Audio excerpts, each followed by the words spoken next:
Hello and welcome. I'm Zach Snyder, and along with Matt Snyder, we are the hosts of the D3 Datacast. We are pleased to be joined by Ryan Whitnable, creator of the Great Lakes Invitational, for this 2024 Great Lakes Invitational schedule reveal show. Hello, Ryan, and welcome. Hi, guys. Good to be with you again. As hopefully our viewers know, the Great Lakes Invitational has earned the reputation as one of the best events of the Division III basketball calendar, and the 2024 edition is no exception. This year's event will be hosted by Calvin University at Van Noord Arena, and the Knights will be joined in the field by Emory, Hope, John Carroll, Johns Hopkins, Marietta, St. John's, and the University of Wisconsin La Crosse. It's a Division III basketball buffet with 8 games between 8 great programs on Friday, November 22, and Saturday, November 23rd. Ryan, before we get into the pairings and the schedule, just a little bit of general background on the Great Lakes Invitational for people who may not be as familiar with the event. What would you say is your elevator pitch, or your kind of quick description of what is the Great Lakes Invitational? Yeah, so the Great Lakes Invitational came about back in 2015, 2016. 2017 was the first event, trying to bring together 4 of the best programs from the Great Lakes region, the old Great Lakes region, now referred to as Region 7, and then importing in several of the best programs across the country from other regions of the country. So the Northeast, getting someone from the South. Hopefully, we've been able to get in some teams from the West Coast as well. And so just kind of mixing and matching regions and hopefully putting together 8 great matchups over the weekend of what should be NCAA tournament level basketball. Ryan, you mentioned 8 teams, 8 different programs. That's a big event. What's your process like for selecting the field and selecting a host location for each year's event? Yeah, so starting with a host, obviously the first resume item that you would want to have to host is the quality of your program, right? So the mission of the event is to bring together the best programs in the country, and starting with that in mind is kind of a short list of where I start from a hosting standpoint. Obviously, then the conversations get into facilities and amenities, offerings, hotels, and those types of things to be able to support the event. But really, when we look at the host and the rest of the participants, I'm starting with what are the best programs that I can get to come to a great location and a great venue over the weekend, and kind of work from there. Well, Matt and I may be a little bit biased, but we think you have a great location and a great venue for 2024. We mentioned the list of participants at the top. It's a great field. What are your thoughts heading into this 2024 Great Lakes Invitational on the field overall, the location? How are you feeling heading into this next season?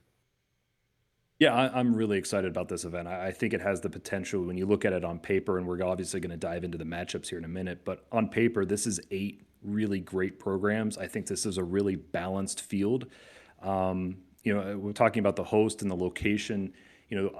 Not to maybe look down on some of the other hosts in the past, but Grand Rapids is the biggest location, the biggest city we've hosted this event into this point. So I think there's an opportunity from a non-basketball standpoint also for guys to have some fun and maybe some D3 Hoops fans to bring their spouses and make a weekend of it and kind of make it a staple on the basketball schedule for people to come into. So really excited about the field, really excited about the event, the location. I think Calvin's going to be a fantastic host. They've been great to work with so far, and I'm just really excited kind of where we are sitting here at the end of March in terms of getting matchups out there and getting preparations underway. All right, Ryan, I think now it's time for the main event here. We got reminded of the teams. We got reminded of the event, your process. So why don't you take us through the day 1 matchups, Friday at the Great Lakes Invitational. What's game 1? What's game 2? What are the matchups we're going to be seeing here at Van Noord Arena? Yeah, we'll start here on day 1, Friday, 1 o'clock. We kick it off with a great matchup between UW La Crosse and Marietta College. Probably no surprise as a Marietta alum, Ryan. This is going to be the 6th appearance for Marietta. They are the all-time leader in GLI appearances. They get a first-timer here in UW La Crosse, just the second all-time meeting between these two schools, but some familiarity as that first meeting was just 2 seasons ago. La Crosse went to Marietta, got an 83-75 win as part of the Eagles' impressive early season run to begin the 2022-23 season. Going on next at 3 o'clock at Calvin, St. John's and Hope. Yeah, this looks like it's going to be Hope's third GLI appearance, their first time that they've been to the event since 2018 when they hosted it in Holland, Michigan. They're 2-2 overall in Great Lakes Invitational play. We got another first timer in St. John's making their first GLI appearance. Looks like maybe only the second time that Hope and St. John's have played. The last time they met was also at a neutral court at Illinois Wesleyan, a 62-58 game that Hope won back in 2021. Taking a short break and kicking things off at 5:30, we've got Carroll University and Johns Hopkins. Second GLI appearance for John Carroll. Johns Hopkins will be making their GLI debut, but interestingly, this will be the third GLI for Johns Hopkins head coach Ryan Kane. He previously brought his Keene State squads to 2 GLIs, including 2019, where they lost to John Carroll. So an interesting rematch here, at least in terms of the Johns Hopkins head coach. And some big names in the Division III basketball world here, but just the third all-time meeting between the Blue Streaks and Blue Jays. They previously met in 2003 and 1994. Then finally, closing things out on day one, we have the host Calvin Knights hosting the Emory Eagles out of the UAA. Both these teams have been to the GLI before. Emory's making their second appearance. They were attendees back in 2021 when they went 0-2, so they're looking for a win. This will be Calvin's third Great Lakes Invitational appearance. They have a 3-1 overall record at the event, so they're looking to build on that. I think it's the first meeting between Calvin and Emory that we could find. Emory must really, really want to come and want this matchup because they're traveling over 800 miles to get to Grand Rapids. I think that's the farthest team in this field. Calvin's a team we saw make an Elite 8 run last year, finished number 6 in the D3Hoops.com Classic. So it's these types of games that teams want at the Great Lakes Invitational, kind of regionally ranked games with other teams in the national conversation. Calvin's hoping that a game like this can launch them back into the NCAA tournament in 2024-2025. So Ryan, we see a bunch of good games here on day one. What are your overall thoughts as kind of the creator of this event on what we're seeing here on Friday? Yeah, so just obviously really excited again about the balance of the matchups here. We don't really ease into anything here with that first matchup of Crosse and Marietta. You know, we've seen the WIAC and the MIAA cross-pollinate a number of times over the years with their geography, but getting that WIAC and that OAC matchup for just the second time, and I think this will be Marietta's third overall matchup with a WIAC squad. Really excited for Marietta to get an opportunity to maybe even that series there after La Crosse came in and won it. Marietta's event a couple years ago. St. John's and Hope, that's another one of those matchups that you would have expected maybe had taken place a few more times over the years. But again, this is, I believe this is just their second all-time meeting, the second on a neutral court. Should be a really interesting matchup between teams that, again, have aspirations of winning their conference next year, being in the regional ranking conversations, and being around that NCAA tournament again next year. And then we get into the evening session, John Carroll, Johns Hopkins. This is a fantastic matchup between two elite programs that I expect to be top 25 teams next year. Again, Ryan Kane, this is his third GLI after bringing Keene State a couple of times. And again, they did match up against John Carroll at Worcester back in 2019. So I know he'll have some revenge on his mind in that game. Should be an outstanding game there. And then Emory Calvin, I mean, what else can you say?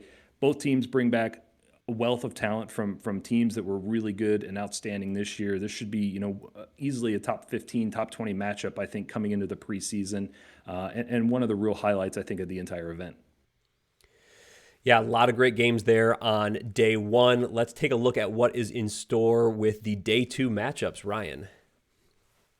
Yeah, starting at 1 o'clock on Saturday, we get things going with the WIAC against the MIAC, La Crosse taking on St. John's. Yeah, it's a great Wisconsin-Minnesota matchup, but not one that we've seen as much as you might think. These teams have split 10 all-time meetings going back 35 years and last saw each other in a great season opener 2 years ago. Moving into the 3 o'clock slot, we have an all-Region 7 matchup with Hope and Marietta. Yeah, I think the GLI is a perfect event to get these two teams together. You'd think two teams that have been in the same region for so long with lots of tradition would have played a bunch of times. I think this is only the third time that they've played each other. The last meeting was also in a Great Lakes Invitational in 2017 at the GLI hosted in Marietta. So again, second and third overall meetings between these two storied programs happening at Great Lakes Invitationals. I think that's what this event is all about, and great to see these two teams, storied programs, get to play each other here this next year. And then moving into the Saturday night evening session, John Carroll and Emory. Yeah, two more big names in Division III basketball that have never played. Really looking forward to seeing John Carroll and Emory meet for the first time. Both were regionally ranked this past season and figure to be again this next season, with a large portion of their rosters expected to return. And then at 7:30 Saturday night, we close things out with Johns Hopkins taking on host Calvin. Yeah, Johns Hopkins and Calvin, two programs always hoping to be in the national conversation. They're looking that a November result here can pay dividends in February and March when it comes to regional rankings and possibly tournament selections. But national conversation aside, this is just a really cool D3 matchup, I think. One that hasn't happened in 22 years. The last meeting was an 85-84 Johns Hopkins win on a neutral court out in Rochester back in 2002. So I don't know if we're going to have revenge on the mind from a 2002 game or not, but two big name programs haven't met very often. Great that we have an event like this where these types of teams can play each other. Ryan, another jam-packed day, great matchups on day two as well. What are your thoughts on how the Saturday slate stacks up? Yeah, I think you guys hit the nail on the head with a lot of these. Another great day of matchups. You're starting with La Crosse and St. John's as we were digging through kind of the history of that matchup over the years. I expected, again, to see more meetings between these teams over the last couple of decades. And as you mentioned, 10 all-time meetings going back 35 years. So it's not as common as you might think. And I think there's some great aspirations there for both of those programs. Should be a great matchup. Hope and Marietta, third all-time meeting, second at the GLI. Interesting thing here, these two teams in their first two matchups, both teams won on their home floor.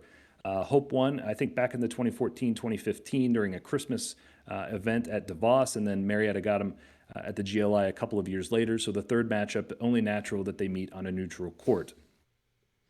John Carroll and Emory, this is really an exciting matchup looking at this on paper. John Carroll, with everything that they return, probably a top 5 team preseason. Emory brings back almost everyone off of that junior-laden team from a year ago that was very competitive in the UAA.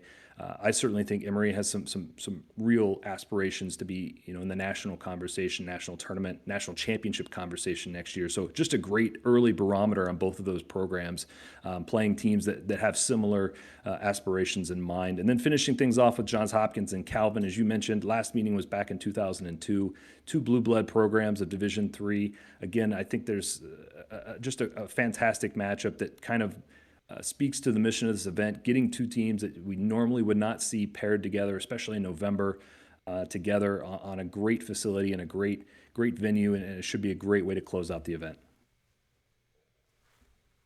Yeah, it's an outstanding field, and we should be in for two great days of basketball.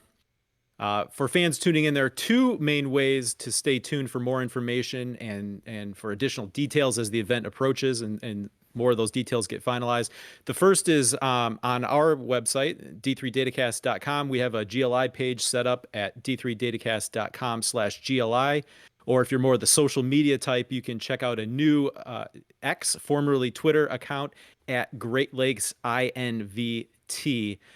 Ryan, as we wrap up here, say goodbye. Any final thoughts as we close and get those matchups out there, and we can really officially start looking ahead and anticipating the 2024 Great Lakes Invitational? Yeah, first, I just want to thank you guys, first of all, for everything that you guys do for Division III. I'm really excited to be able to collaborate with this event, with the DataCast. I think this is a partnership that I'm looking forward to continuing as we go into the future. So again, thank you for hosting this event and kind of making my event feel really special in the way that we're doing this. Secondly, to the fans, the programs, families that are thinking about coming into Grand Rapids for the weekend. Really excited to welcome everyone to town. If it's your first or your 7th Great Lakes Invitational, obviously, looking forward to everyone getting into town. We'll have hotel information and sponsorship information and hopefully some more events surrounding the event as we get closer. So again, stay tuned to the social media, the datacast as we start to roll things out here as we go into the summer. Well, Ryan, really appreciate you joining us. Really love the event. Zach and I got to attend last year down in Springfield, Ohio at Wittenberg. We really enjoyed seeing all those games over 2 days. We're looking forward to this event right in my backyard, so I'm very fortunate. Love to see these matchups. Looking forward to this event. It's going to be another great one at the Great Lakes Invitational. So for the D3 Datacast, Zach Snyder, Matt Snyder, thank you, Ryan, for joining us. We'll see you all next time.